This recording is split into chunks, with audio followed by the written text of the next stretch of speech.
Bismillahirrahmanirrahim. Bab 1, Pertumbuhan dan Perkembangan. Mari kita bahas apa itu tumbuh dan berkembang.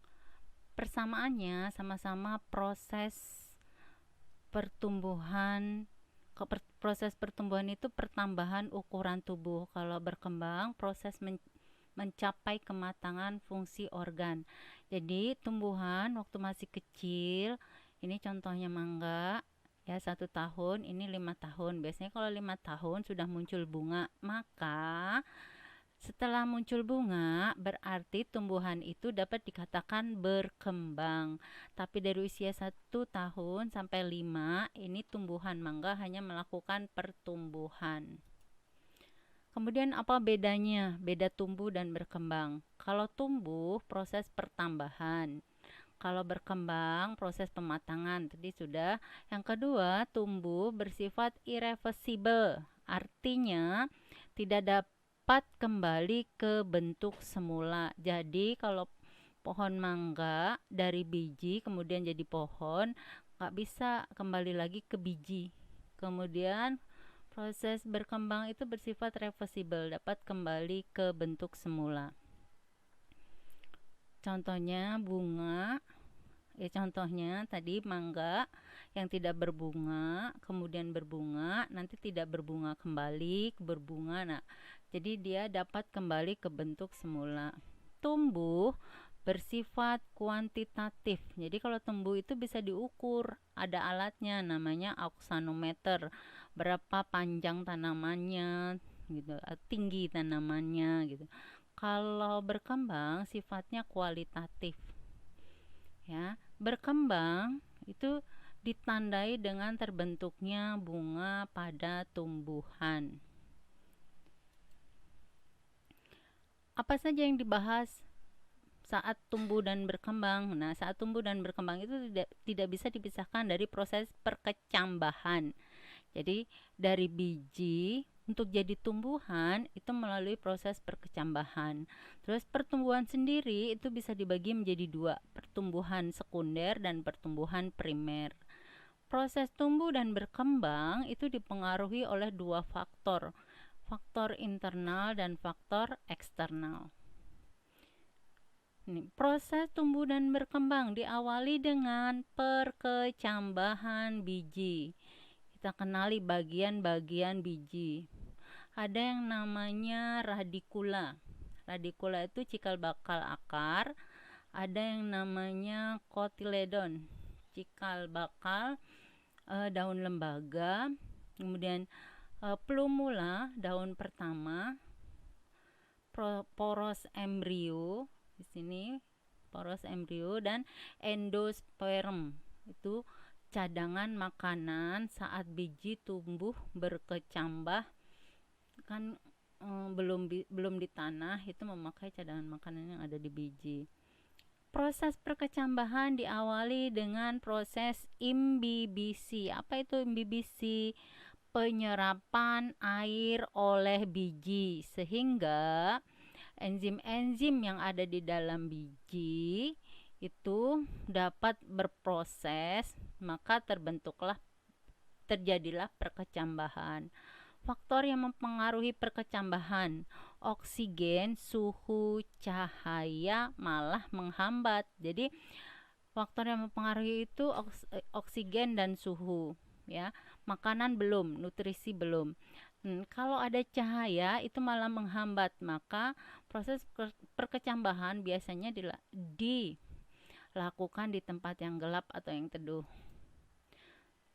Perkecambahan ada 2 tipenya. Epigeal berarti kotiledonnya muncul ke permukaan tanah. Yang kedua, perkecambahan hipogeal. Kotiledonnya tetap ada di permukaan tanah.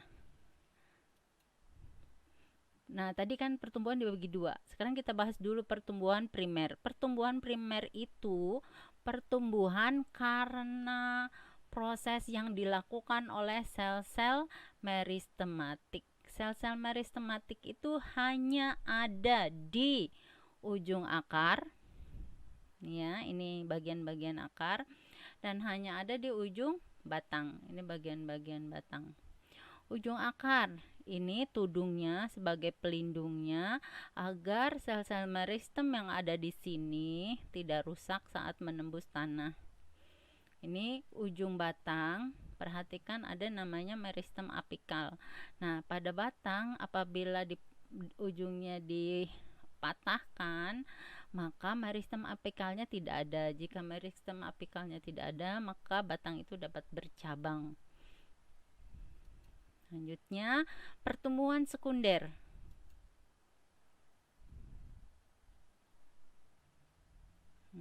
Pertumbuhan sekunder itu karena aktivitas jaringan kambium. Kambium itu bisa yang ada di sini. Ini kambium, ya. Ini kambium fasikuler yang ada di tengah batang. Biasa juga kambium yang ada di dekat kulit, namanya kambium gabus. Bisa juga kambium yang ada di dekat silinder pusat, namanya perikambium. Jadi kambium itu sebenarnya ada 3. Bagian tengah yang namanya kambium fasikuler, bagian dekat kulit kambium gabus, perikambium. Nah, ini aktivitas dari kambium-kambium ini namanya pertumbuhan sekunder. Nah, pertumbuhan pada kambium fasikuler kalau ke arah luar, ke arah kulit akan membentuk floem, kalau ke arah dalam akan membentuk xilem. Apa bedanya pertumbuhan primer dan pertumbuhan sekunder? Kalau primer itu yang melakukan meristematik primer, ada di ujung batang, ujung akar, atau di embrio. Arah tumbuhnya itu memanjang atau meninggi. Kalau memanjang pada akar, kalau meninggi pada ujung batang. Dipengaruhi oleh hormon auksin. Nanti dibahas hormon auksin. Pertumbuhan sekunder itu karena jaringan meristem sekunder, yaitu kambium. Kambium ada 3 tadi. Arah tumbuhnya melebar atau membesar, dan karena dia kambium, catatannya hanya dijumpai pada tumbuhan dikotil. Faktor-faktor yang mempengaruhi pertumbuhan. Faktor internal adalah gen dan hormon. Genetik dan hormon. Hormonnya apa saja? Ada auksin, giberilin, etilen, sitosin, asam absisat, kalin, dan asam traumalin. Faktor eksternal itu temperatur atau suhu, cahaya matahari, air, pH, oksigen, dan nutrisi. Selanjutnya kita bahas ini peran-peranan hormon-hormon pertumbuhan. Yang pertama, hormon auksin. Hormon auksin itu biasanya di meristem primer, ada di ujung batang dan ujung akar. Tapi dia juga dapat merangsang pembentukan bunga dan buah. Ya, giberilin itu memicu pertumbuhan batang. Jadi batangnya bisa tumbuh membesar. Terus memicu perkecambahan. Nah, ini ya, untuk giberilin dia mampu menyebabkan partenokarpi. Apa itu partenokarpi? Buah tanpa biji. Sitokinin itu menyebabkan pembelahan sel, menunda penuaan.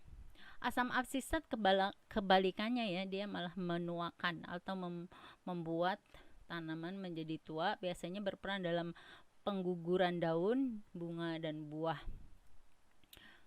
Dormansi biji. Apa itu dormansi biji? Dormansi biji itu biji diam, nggak berkecambah. Berarti itu yang berperan adalah asam absisat. Selanjutnya hormon etilen.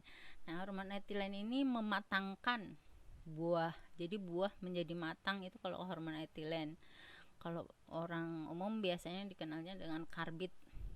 Terus merangsang bunga, merangsang penuaan atau pengguguran daun, sama seperti asam absisat.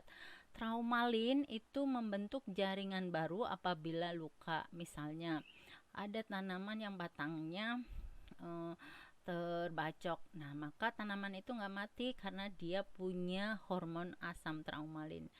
Yang ketujuh, hormon kalin, hormon pembentukan organ. Beda-beda sesuai organnya. Kalau akar berarti rizokalin, kalau daun berarti filokalin, kalau batang berarti kaulokalin, kalau bunga berarti antokalin namanya. Sekian, terima kasih.